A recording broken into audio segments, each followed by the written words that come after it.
What if you turn hardship into greatness, anger into serenity? Everything changes. Make your life a masterpiece.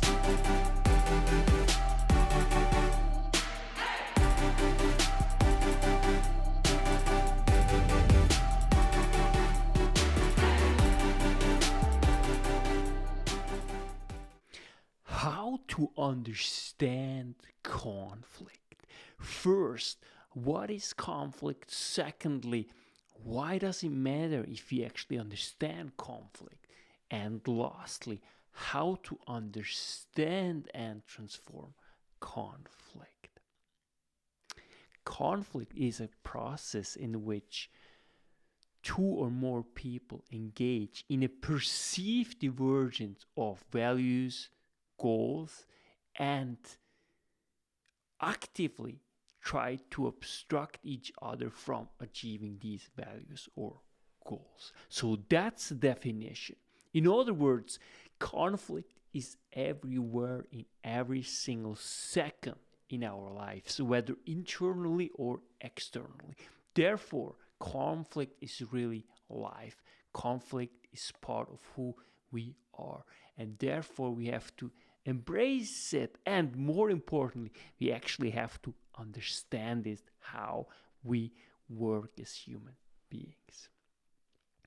Now, understanding is so important. Why? Because if you start understand the dynamics of conflict, of really human nature, then you really start understanding yourself and really everyone else. In other words, we all have different positions simply because, and quite literally, because we simply are and stand on different shoes, on different perspective.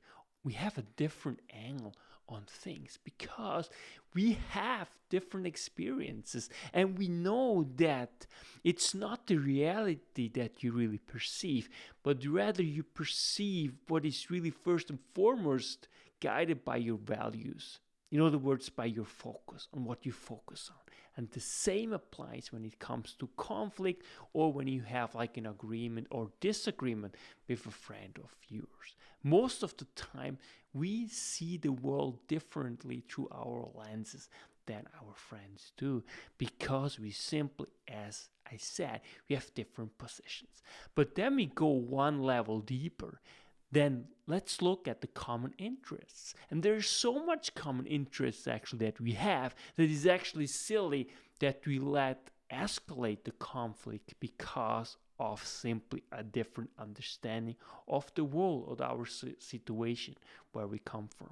Simply because we have different experiences. And then the last layer is really at the very bottom. These are the common denominators that really holds our society and our friendship together. In other words, they are informed by our human identity needs. That's security, belongingness, recognition, action, and meaning. Now let's go to security. We all crave and need a sense of security. In other words, secure that we are not murdered, secure that we can do whatever we think is the right thing to do, or that we can voice our voice at any moment with some people. So that gives us a sense of security, crucial for being really alive. Secondly, there is this sense of belongingness. So when we have this security, which is really the bedrock, then it allows us to trust others, to really start engaging and connecting with other people. In doing so, we feel recognized as a human being or friend or worker or whatever you can think of. And then we are also more likely to take action to do something because these fundamental human identity needs are met. And therefore, we are much more inclined to become more creative because we have a sense of security, of certainty, of a sense of belongingness, recognition, and ultimately we can take actions and become creative. which ultimately really gives us this sense of meaning, that whatever we do is meaningful.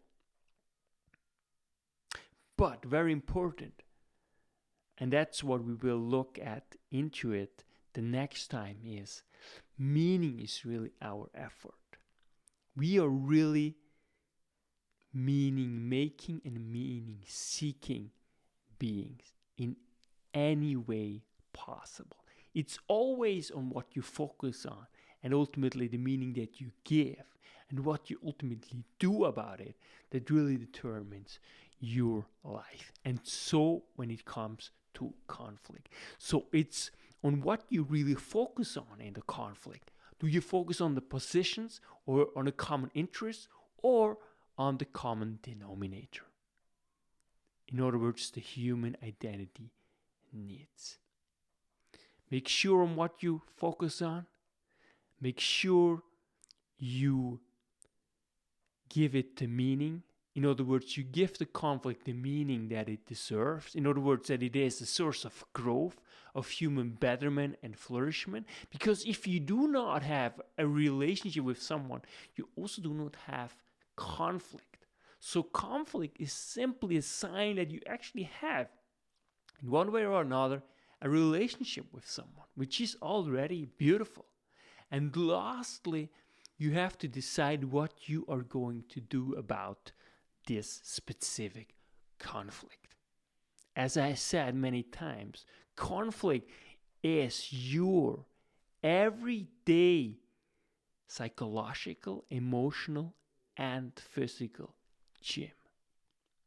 That's why knowledge matters.